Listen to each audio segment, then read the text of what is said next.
Как приятно гулять в солнечную погоду, когда у тебя свободные руки. Ну куда же деть телефон? Привет, меня зовут Алевтина. Сегодня я покажу, как я сделала для себя удобную летнюю сумочку. А вдохновителями стали знаменитые сумки Fendi. Перед тем, как начать плести сумку, я подготовила схему, по которой буду ориентироваться. В магазине Leonardo купила застежку, которая носит очень красивое название фермуар. Для сумки искала подходящий шнур золотисто-коричневого цвета. Единственный, который мне попался на данный момент, полиэфирный моток на 100 метров, толщиной 3 мм. И нисколько не пожалела. После нехитрых расчетов у меня получилось, что для плетения этой сумки понадобится 16 веревок по 2 метра каждая, а всего 32 метра, это не считая ручки. Нарезав шнур 2-метровыми отрезками, складываю их пополам.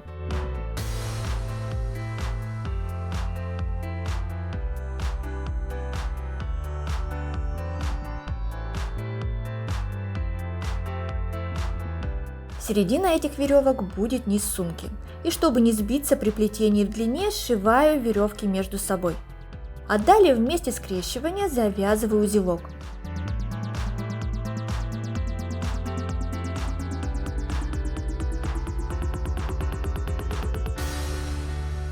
Если не очень понятно, как завязывать узел, то не переключайтесь, далее я покажу подробнее. Итак, получается 8 узелков. Далее расправляю получившиеся ряды и завязываю верхние веревки.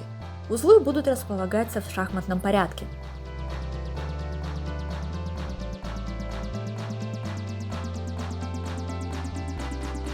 Теперь поближе покажу, как плетется узел. В макраме он называется лотос. Оборачиваю левую нить вокруг пальцев, делая петлю. Правая нить проходит под левой ниткой и огибает закрученную нитку сверху. Проходит внутри петли обратно посерединке, потом огибает левую нитку сначала сверху, а далее внутрь петли. Затягиваю получившийся узелок.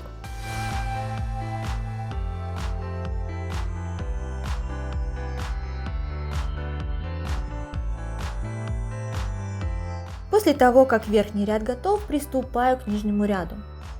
Должно получиться 8 узлов в среднем ряду и по 7 в верхнем и нижнем.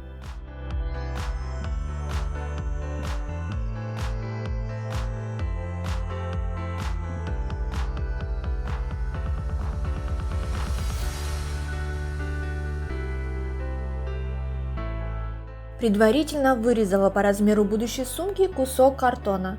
К торцу на булавке прикрепляю средний ряд узлов. Это будет самый низ сумки. Дальше продолжаю плести средний ряд с одной и с другой стороны.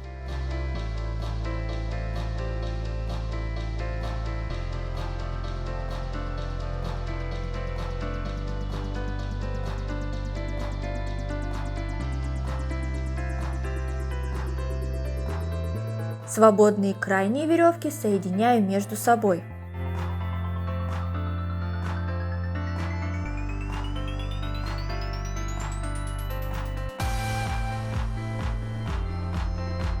Таким образом, в шахматном порядке продолжаю вязать по кругу, до начала фермуара.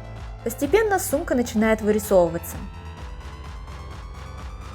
Довязав узлы до места начала механизма открывания фермуара, дальше продолжаю вязать отдельно переднюю и заднюю часть сумки. То есть крайние веревки уже не соединяем.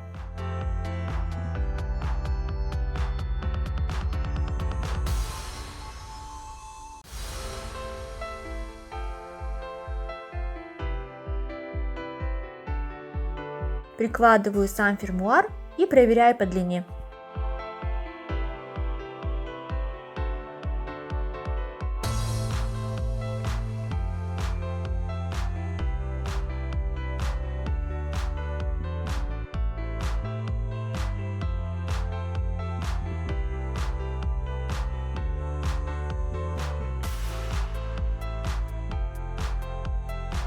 Когда высоту сумки идеально подогнала к застежке, вынимаю картон. Изначально я планировала дополнительно шить подклад, так как думала, что сумка получится очень мягкой и не будет держать форму. Но подержав и покрутив ее в руках, приятно удивилась, она получилась достаточно жесткой и может обойтись без подклада. Отрезав лишние веревки, булавками закрепляю их между собой парно, для того, чтобы придать четкую форму и выровнять по ширине фермуара. Подогнав по размеру, пришиваю между собой нитками в цвет сумки.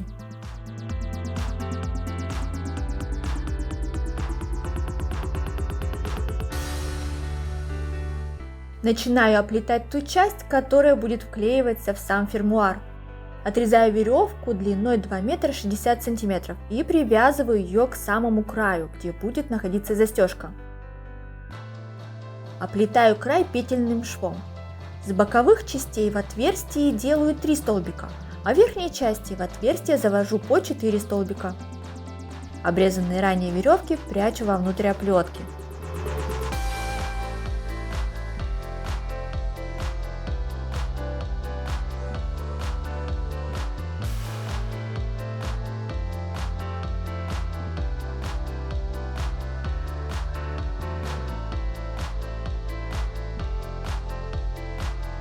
Таким образом, одной веревкой прохожу одну сторону, а другой вторую.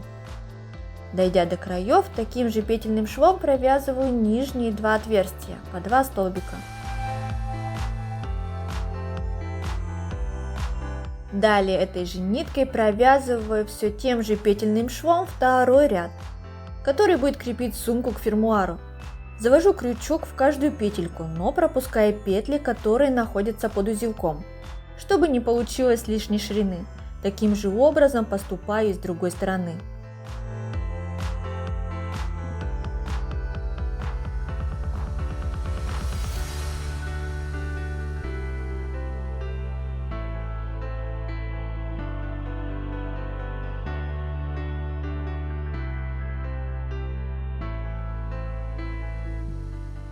После того, как провязала второй ряд, примеряю, как это все сидит в самом фермуаре.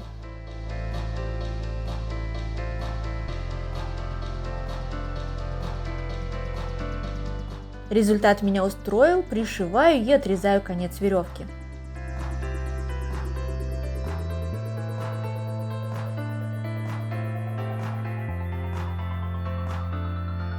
Очень долго думала, какое красивое плетение использовать для ремня сумки. Но ремень не должен привлекать к себе сильное внимание, так как сумка сама достаточно фактурная. Решила сплести его простой плотной косичкой. Для этого отрезаю 3 веревки длиной 4 метра. Просовываю их в карабин, а сам карабин закрепляю на малярный скотч к рабочему столу.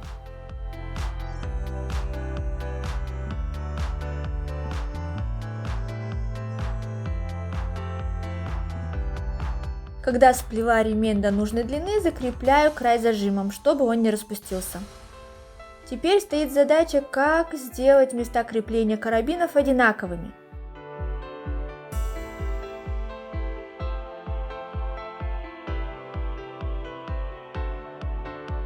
Делаю петельку и обвиваю по кругу. Далее просовываю веревку в образовавшуюся петельку и затягиваю до середины.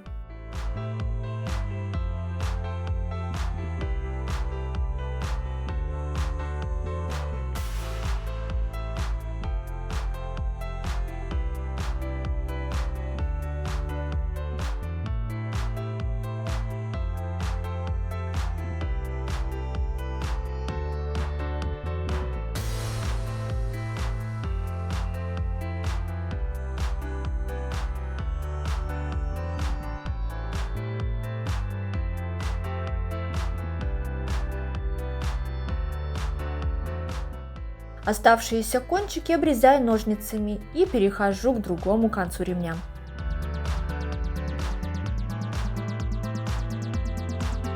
Еще раз примерив, поняла, что он получается очень длинный. От точки крепления карабина отступаю примерно 2,5 см. Закрепляю нитками, чтобы косичка не распустилась. Отступив примерно 5 см, отрезаю лишнюю длину и распускаю до места, где сшивала нитками. Чтобы место крепления не получилось толстым, отрезаю 3 веревки.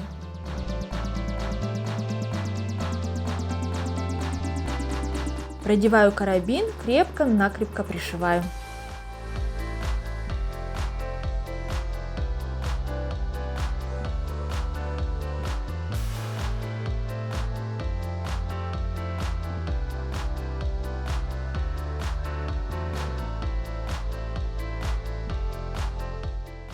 Маскирую некрасивый участок ремня.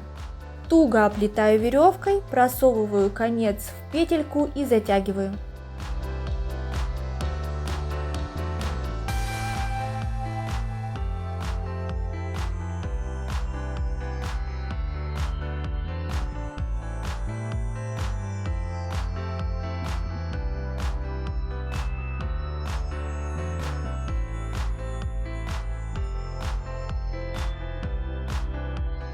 Края получаются одинаковыми. Так как фермуар у меня не пришивной, то сумку в него нужно вклеить. Для этого использую эпоксидную смолу, которая называется Поксипол прозрачный. Она состоит из двух компонентов. Эпоксидную смолу и отвердитель выдавливаю в одинаковых пропорциях. Перемешиваю и аккуратно палочкой наношу на внутреннюю поверхность центральной части фермуара.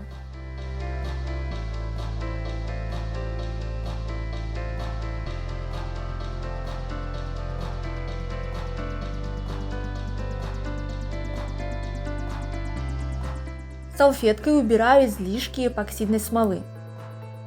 При помощи отвертки проталкиваю край сумки в углубление фермуара и хорошо утрамбовываю. Схватывается эпоксидка в течение 5 минут, поэтому есть время для того, чтобы выровнять и отцентровать сумку и фермуар.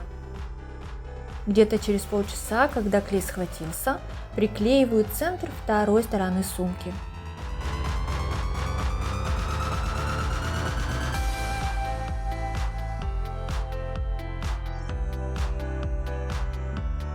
Через 2-3 часа таким же образом приклеиваю и боковые части.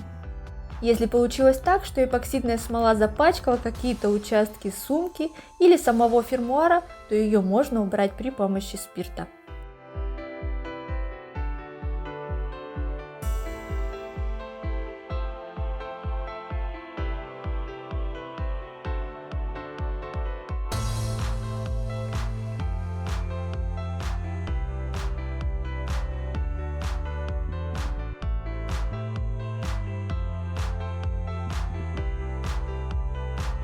Осталось только закрепить ремень, и сумка готова.